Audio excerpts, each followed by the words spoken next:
Halo semuanya, masih bersama belajar matematika di part 3. Baiklah, kali ini saya akan membahas materi matematika wajib di kelas 11.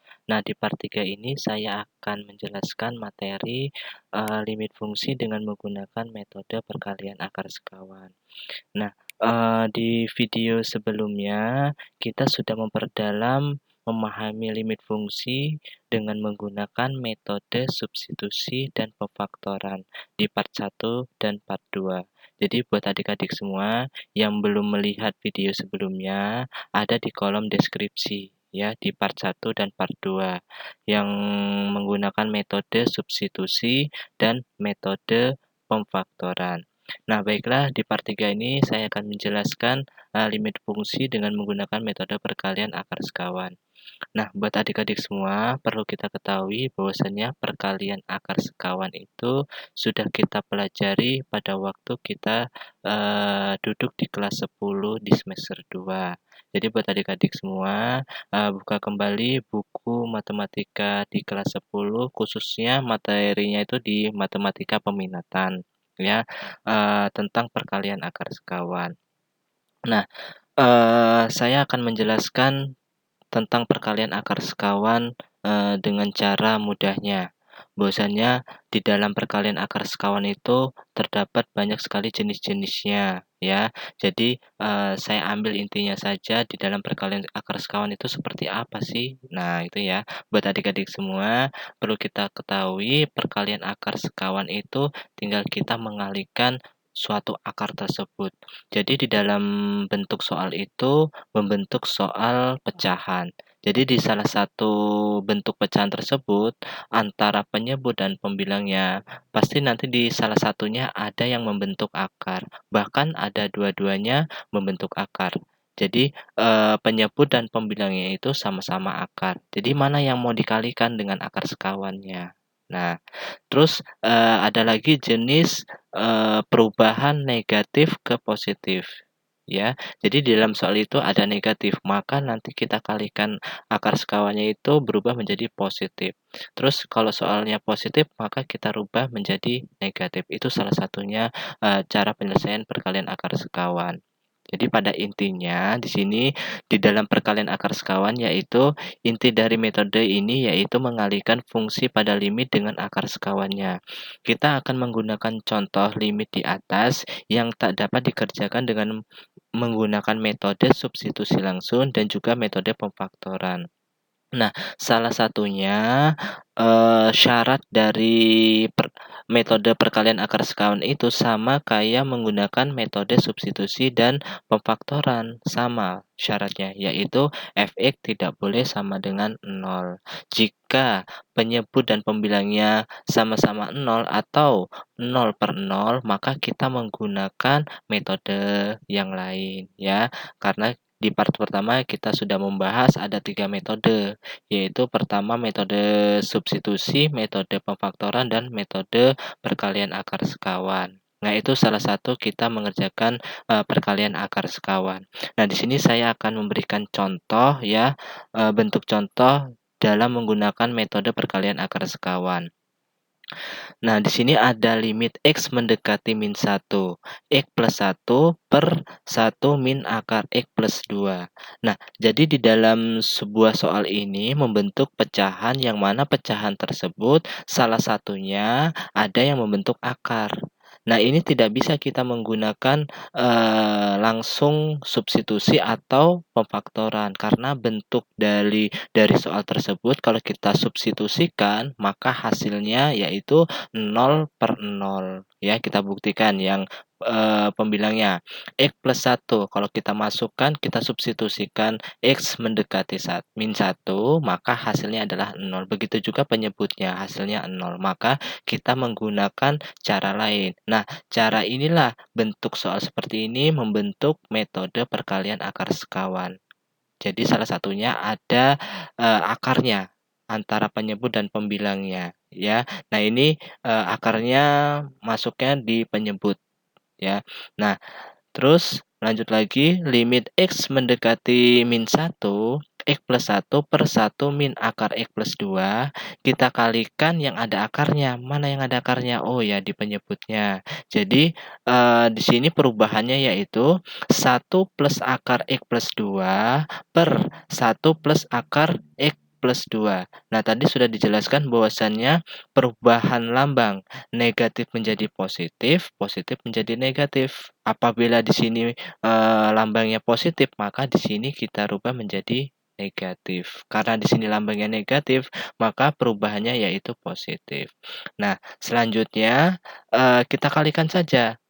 Pembilangnya X plus 1 dikali dengan 1 plus akar X plus 2. Terus, penyebutnya, karena sudah sama ya, kita kalikan aja yang sama. Jadi 1 dikali 1 1. Terus lambangnya negatif dikali positif jadi negatif. Nah, di sini akar X plus 2 dikali dengan akar X plus 2 maka hasilnya X plus 2. Jadi bilangan apa, apabila dikalikan dalam bentuk akar maka hasilnya bilangan itu sendiri. Misalkan contoh, akar 4 dikali dengan akar 4 maka hasilnya 4. Karena di sini akar X plus 2 dikali dengan akar X plus 2 maka hasilnya X plus 2. Terus selanjutnya limit X mendekati min 1, kita tulis kembali, pembilangnya X plus 1 dikali dengan 1 plus akar X plus 2. Nah, ini kita buka kurungnya yang penyebutnya. Jadi 1 min X, terus negatif ini kita rubah, kita kalikan ke positif maka hasilnya negatif. Maka hasilnya 1 min X, terus min 2. Nah, 1 min 2 hasilnya adalah negatif 1. Jadi hasilnya negatif 1 sama negatif X. Nah, kita rubah menggunakan distributif ya.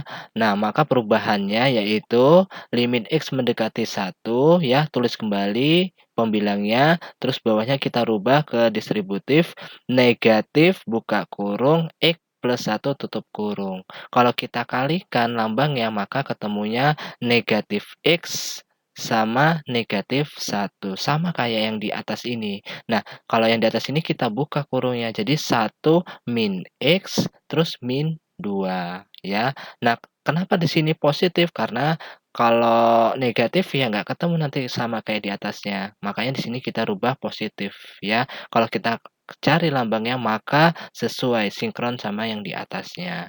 Nah, karena di atas ini X plus 1 bisa kita coret sama yang bawahnya, maka hasilnya negatif 1. Nah, negatif 1 sisanya tinggal 1 plus akar X plus 2.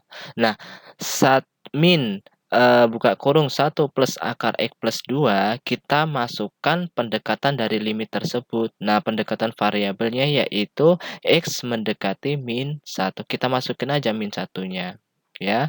Nah, jadi hasilnya negatif buka kurung 1 plus akar. Nah, di sini X-nya di dalam akar ya. Jadi, kita masukkan ke negatif 1. Maka negatif 1 positif 2. Maka ketemunya di sini 1 plus akar 1. Akar 1 adalah 1. Maka hasilnya adalah 2. Karena di sini negatif, maka hasil akhirnya yaitu negatif 2. Nah, itu ya cara, menyelesaikan menggunakan perkalian akar sekawan.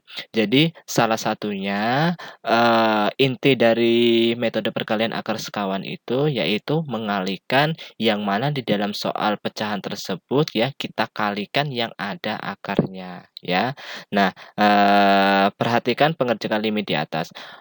Pertama kita melakukan perkalian dengan akar sekawan, kemudian melakukan pemfaktoran, dan terakhir mensubstitusikan langsung nilai pada fungsi hasil pemfaktoran sehingga diperoleh nilai limit yakini min 2, hasilnya min 2 hasil akhirnya. Jadi sudah perubahan di perkalian akar sekawan itu ya. Nah, itu salah satu, cara menyelesaikan menggunakan metode perkalian akar sekawan. Nah, sekali lagi ya buat adik-adik semua, cara penyelesaian perkalian akar sekawan intinya kalau kita melihat, ada beberapa jenis ya yang kita lihat gitu.